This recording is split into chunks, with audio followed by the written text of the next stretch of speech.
Hello and welcome to the commerce at home. आज है हमारा लेक्चर नंबर वन बैंकिंग का।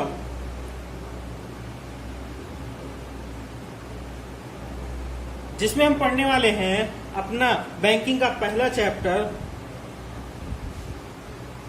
Barter system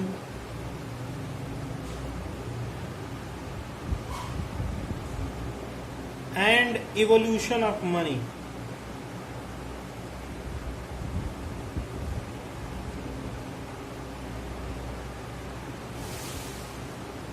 barter system and evolution of money. इसी video में मैं आपको पूरा चैप्टर देने वाला हूं। हिंदी में क्या बोलते हैं? वस्तु विनिमय प्रणाली और मुद्रा का विकास। वस्तु विनिमय प्रणाली और मुद्रा का विकास। देखिए, सबसे पहले हमें जानना है बार्टर क्या होता है।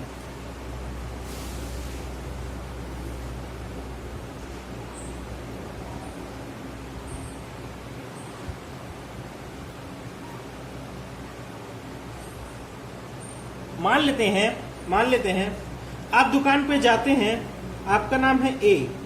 आप गए एक शॉप पे जब गए तो आपने वहां से सामान खरीदा, सामान ले लिया और बदले में उसको क्या दिया? पैसा दिया। पैसा दिया। इसको बोलते हैं एक्सचेंज। इसको क्या बोलते हैं? हमने कुछ अदला बदली कर ली, उससे सामान ले लिया तो उसको पैसा दे दिया। इसको बोलते हैं एक्सचेंज। एक्सचेंज होता है दो तरह का। पहला होता है बार्टर और दूसरा होता है मनी एक्सचेंज। दूसरा क्या होता है? Money exchange.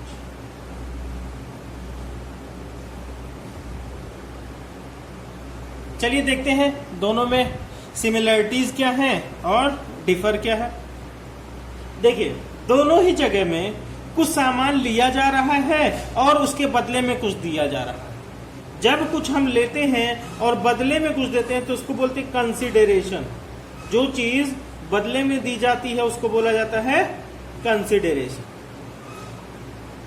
अगर आप ए हैं, आप बी से मिले, किसी आदमी से मिले, उसको एक वस्तु दी और उससे पैसा लेने के बदले हमने कोई वस्तु ले ली। हमने गुड्स ही दिया और गुड्स ही ले लिया, तो इसको बोलते हैं बार्टर। क्या बोलते हैं? जब सामान के बदले सामान लिया जा रहा हो, सामान के बदले सामान लिया और दिया जा रहा हो तो उसको बोलते हैं बार्टर एक्सचेंज। क्या बोलते हैं? Barter exchange. और मनी एक्सचेंज क्या होता है? जब आपने किसी को कोई वस्तु दी और उसके बदले में किसी से कोई वस्तु ली और उसके बदले में आपने उसको पैसा दिया तो क्या कहलाएगा? Money exchange. ठीक है। अच्छा, इसको दूसरे नाम से भी जाना जाता है। बार्टर को बोलते हैं डायरेक्ट एक्सचेंज। क्या बोलते हैं? Direct exchange. और मनी एक्सचेंज को बोलते हैं इनडायरेक्ट एक्सचेंज।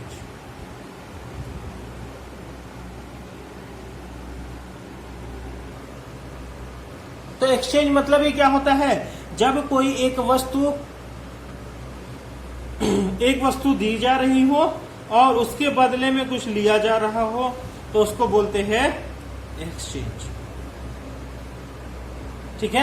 और एक्सचेंज को मैंने बताया दो तरह के, एक बार्टर और एक मनी एक्सचेंज। कोई दिक्कत यहां तक? चलिए उसके बाद देखते हैं कि भैया एक बार्टर सिस्टम। देखिए, मनी एक्सचेंज के बारे में आपको इस चैप्टर में नहीं पढ़ना ज्यादा, कुछ बहुत हल्का सा पढ़ना, बट मेनली पढ़ना हमको बार्टर। क्या पढ़ना है? बार्टर। वस्तु विनिमय प्रणाली। क्या क्या शर्तें हैं एक बार्टर पूरा करने के लिए? बार्टर ट्रांजैक्शन मतलब एक सामान के बदले सामान देना या लेने के लिए कौन कौन सी चीजें या कौन कौन सी शर्तें हैं। लिखते हैं कंडीशन रिक्वायर्ड हेडिंग है condition required for barter system.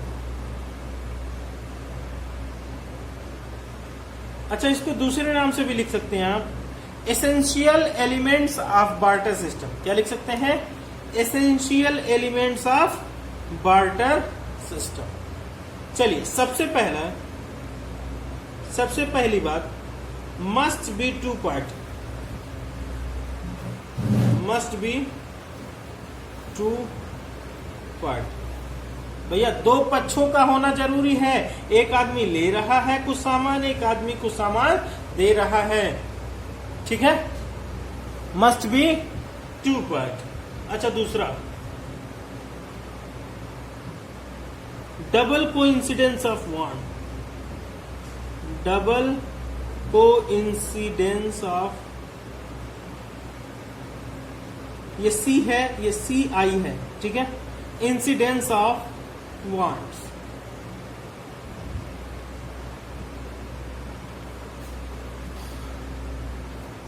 इसको बोला जाता है आवश्यकताओं का दोहरा संयोग। आवश्यकताओं का दोहरा संयोग मतलब क्या है? मतलब क्या है? एग्जाम्पल देता हूं छोटा सा। मान लेते हैं एक आदमी था ए, एक आदमी है बी। ए मार्केट में गया है और ढूंढ रहा है ऐसे आदमी को जो उसे गेहूं दे सके, ठीक है, जो उसे गेहूं दे सके। और ए कह रहा है मेरे पास चावल है, मेरे पास चावल है, मैं उसको चावल दे दूंगा और उससे गेहूं ले लूंगा। बट ये बताइए, क्या जरूरी है जिसको राइस चाहिए हो, मान लो बी आया था राइस लेने, बट उसके पास शुगर केन थे, गन्ने थे।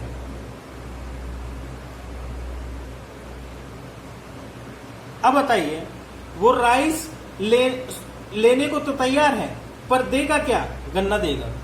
आपको क्या चाहिए? वेट, गेहूं चाहिए। बताइए, ये दोहरे संयोग की बात है कि ए को ऐसा आदमी मिलना चाहिए जो चावल लेने को तैयार हो और गेहूं देने को तैयार हो, चावल लेने को तैयार हो और गेहूं देने को तैयार हो, ठीक है? अब तीसरी बात देखते हैं। तीसरा क्या है?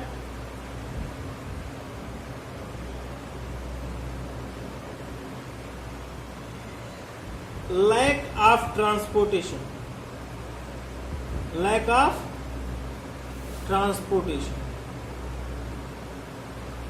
देखिए, बात समझिएगा, पहले के लोग जब खेती बाड़ी करते थे, या पैसा जब तक मार्केट में नहीं आया था, जब तक पैसा कोई जानता ही नहीं था कि कोई चीज पैसा है, तब तक भैया लोग एक शहर से दूसरी शहर जाना भी प्रीफर नहीं करते थे। जिस शहर में, जिस गांव में रहते थे, वहीं से कुछ लेते थे और वहीं कुछ दे के काम खत्म कर लेते थे, क्योंकि उस टाइम पे वही बुलक कार्ट वगैरह चलती थी, तो उससे कहीं जाना और आना बहुत मुश्किल की बात होती थी। उससे कहीं जाना आना बहुत मुश्किल की बात होती थी। इसलिए कहा जाता है लैक ऑफ ट्रांसपोर्टेशन। ऐसी जगह जहां पे यातायात की कमी हो, ऐसी जगह जहां पे यातायात की कमी हो। चौथी बात, लैक ऑफ मनी। भैया ऐसी दशा में ही बार्टर सिस्टम आसानी से चल सकता है जिस जगह पे मनी ना हो। इस टाइम क्या कोई सामान लेके सामान देता है? नहीं देता जल्दी, बहुत कम टाइम पे ऐसा होता है। वरना क्या किया जाता है? सामान लिया जाता है और पैसा दे दिया जाता है। अगर पैसा नहीं होता तो हम कोई सामान लेते और उसके बदले में सामान ही दे देते। और क्या है? Limited scope.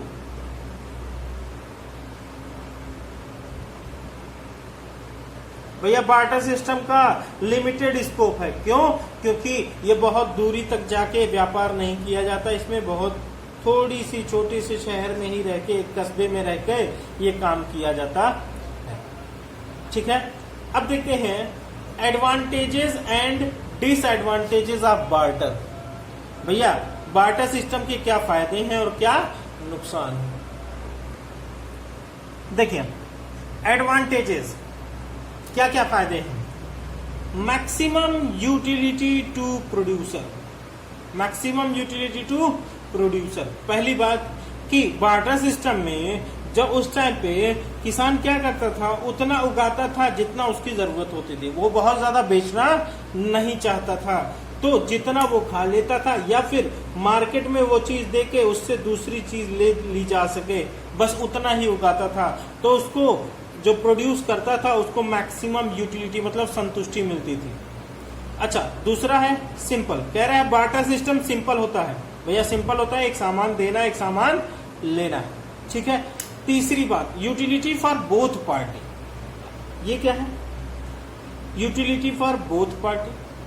अभी मैंने समझाया कि एक आदमी ऐसा ढूंढना पड़ेगा जिसको चावल चाहिए और वो गेहूं देने के लिए तैयार हो।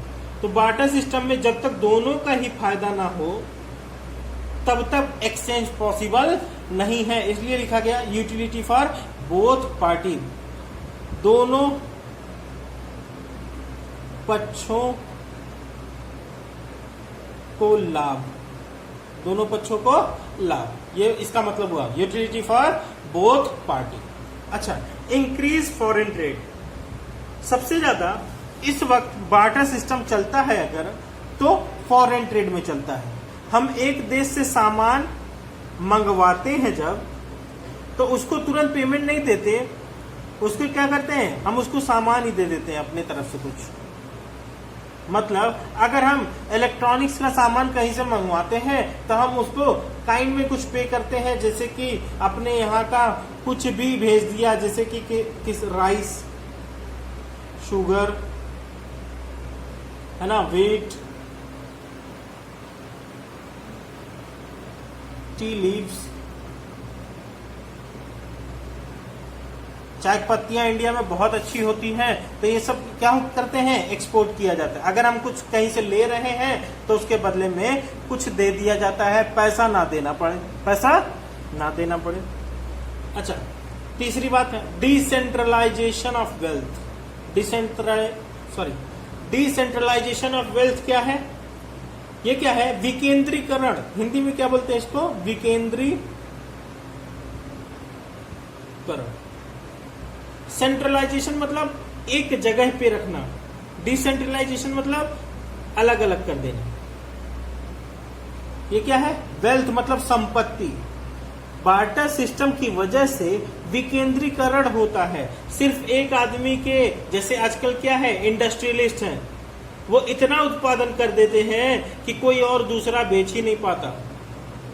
तो वहां क्या है? केंद्रीकरण है, सारा पैसा एक आदमी के पास जाता है। बट बार्टर सिस्टम में क्या था भैया, एक आदमी को अगर कुछ चाहिए किसी से, तो वो किसी को कुछ देना पड़ता था, कुछ देना पड़ता था। इसीलिए संपत्ति क्या होती थी? विकेंद्रित होती थी, डिसेंट्रलाइज होती थी। अच्छा, balance in demand and supply. Balance in demand and supply. मान लो हमने राइस उगाया और बहुत ज्यादा उगा दिया, उतना मार्केट में लोग आते ही नहीं खरीदने। बताइए क्या हम राइस रखेंगे भैया? 1 साल रखेंगे, 2 साल रखेंगे, खराब होके फिर खत्म हो जाएगा, बेकार हो जाएगा वो। तो इतना ही सप्लाई की जाती है बार्टर सिस्टम में, जितनी डिमांड हो, ताकि प्राइस लेवल बना रहे। प्राइस लेवल से उस वक्त मतलब नहीं था, लेकिन कंजम्पशन बना रहे। भैया उतना उगाएंगे जितना खपत हो जाए। अच्छा, no fear of change in value. No fear of change in value. भैया जब मनी, वैल्यू ऑफ मनी लिख दीजिए, वैल्यू ऑफ मनी। भैया मनी थी ही नहीं बार्टर सिस्टम के टाइम पे, तो भैया क्या डर है कि इन्फ्लेशन आएगा या डिफ्लेशन आएगा? इन्फ्लेशन वगैरह की कोई दिक्कत थी ही नहीं, मुद्रा स्फीति बोलते हैं हिंदी में। अच्छा देखते हैं बार्टर सिस्टम के तो कुछ फायदे हो गए, कुछ नुकसान भी देख लेते हैं।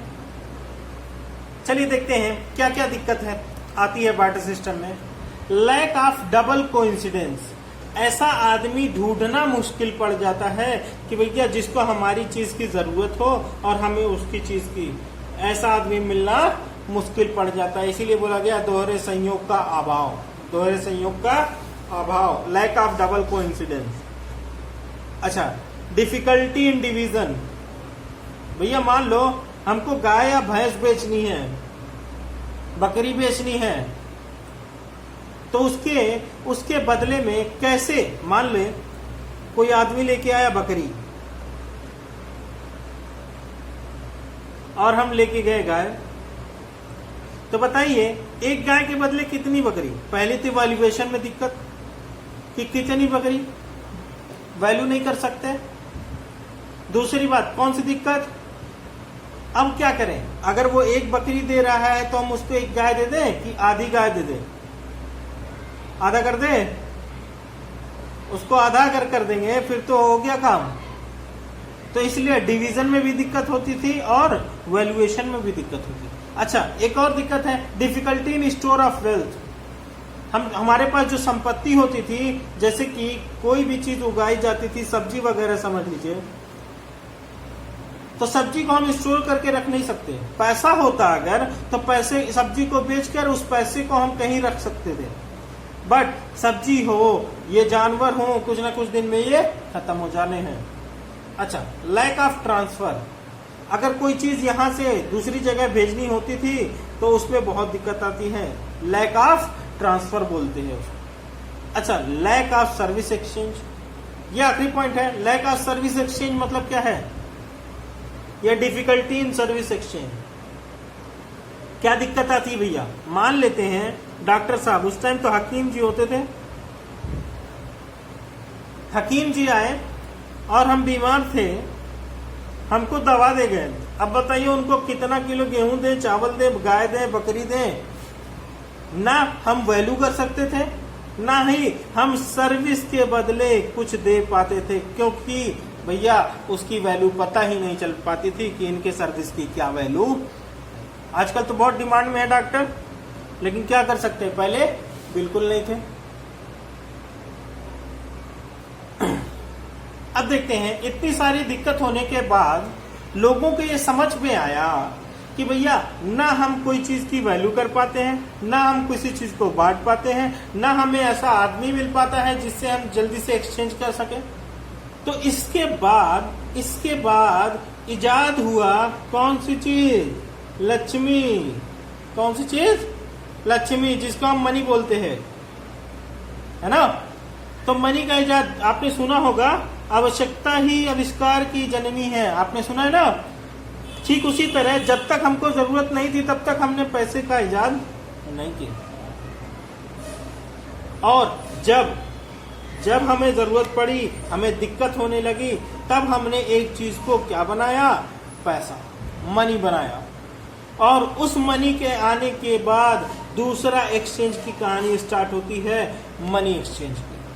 मनी एक्सचेंज आने के बाद उसने बार्टर सिस्टम की जितनी भी दिक्कतें थी उन सबको खत्म कर दी और सिर्फ आपको फायदे में ही रखा। हर चीज आसानी से आप ले सकते हैं क्योंकि आपके पास पैसा है। अच्छा शुरू में जब पैसा नहीं था तो और दूसरी चीजों को पैसा मानते थे लोग, जैसे कि पैसे का सिंपल मतलब ये है, पहली बात जनरल एक्सेप्टेबिलिटी होनी चाहिए। पैसा क्या है, मनी क्या है, हर वो चीज जो जनरल एक्सेप्टेबल होनी चाहिए और जिसके अंदर परचेजिंग पावर हो,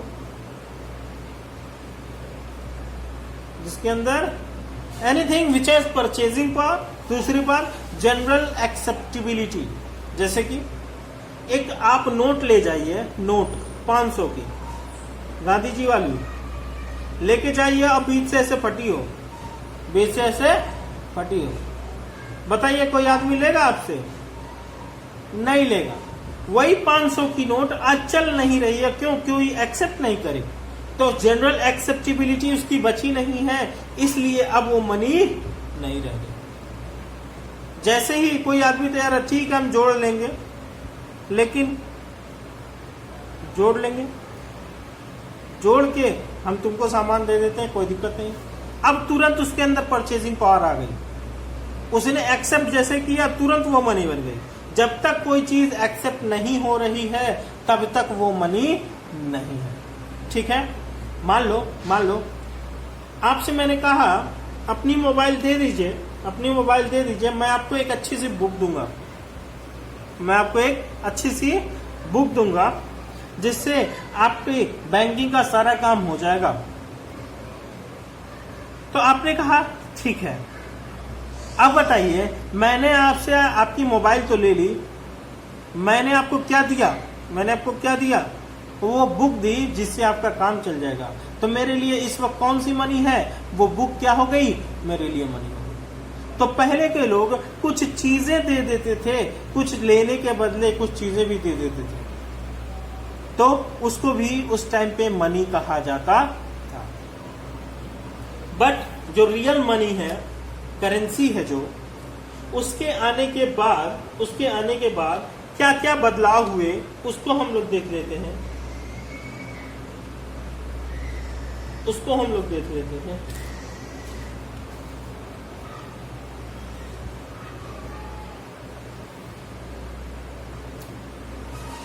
end of double coincidence of bond.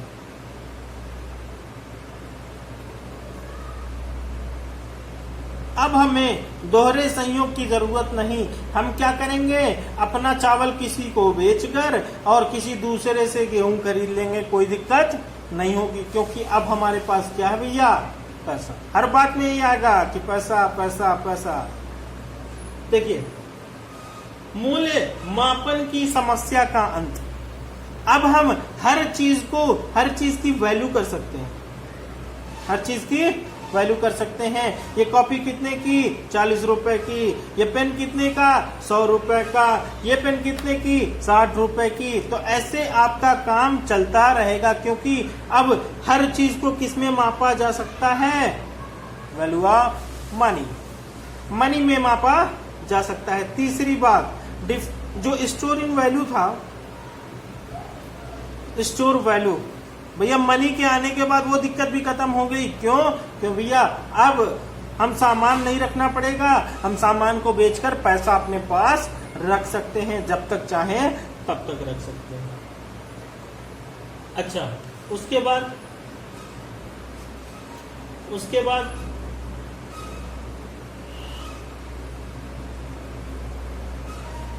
चौथा, डिवीजन की समस्या खत्म। अब हमें बकरी गाय जो यथा हमको जो है आधा आधा बांटना नहीं पड़ेगा। क्योंकि हम कहीं गाय बेच देंगे, उसके बाद वहां से बकरी खरीद लेंगे। अब आपको पता चल जाएगा कि गाय कितने रुपए की बिकेगी और वहां से बकरी कितने रुपए की खरीदी जाएगी। ठीक है, इसको बोलते हैं डिवीजन। डिफिकल्टी इन डिवीजन था, वो भी क्या हो गया? समाप्त हो गया। किसके आने से? पैसे के आने से। अच्छा, पैसा आसानी से एक जगह से दूसरी जगह भेजा जा सकता है कि नहीं भेजा जा सकता? भैया भेजा जा सकता है। Easy in transfer. भैया पैसा होने के बाद, मनी आने के बाद ये ट्रांसफर की समस्या भी, लैक ऑफ ट्रांसफर की समस्या भी खत्म हो गई। अच्छा, अब आसानी से ये हकीम जी की पेमेंट भी चली जाती है डॉक्टर साहब की, क्योंकि डॉक्टर साहब ने अपनी फीस पे एकदम फिक्स रखी है। 1000 रुपए लेंगे तो लेंगे, चाहे आप कोई भी हो। ठीक है, तो आपको मनी आने के बाद पता चला कि हम डॉक्टर साहब की फीस कितना रुपए दे सकते हैं। उसकी वैल्यूएशन करी, वैल्यूएशन के बाद आसानी से सर्विस एक्सचेंज किया जा सकता। कोई दिक्कत? तो ऐसे ही है कुछ कि भैया एक्सचेंज था, एक्सचेंज हमने दो तरह के पढ़े, एक बार्टर और एक मनी एक्सचेंज। उसके बाद देखा मनी इवोल्यूशन, मनी कैसे शुरू हुई, तो मनी ऐसे बार्टर सिस्टम में जो दिक्कतें थी उन दिक्कतों को खत्म करने के लिए क्या आया, मनी।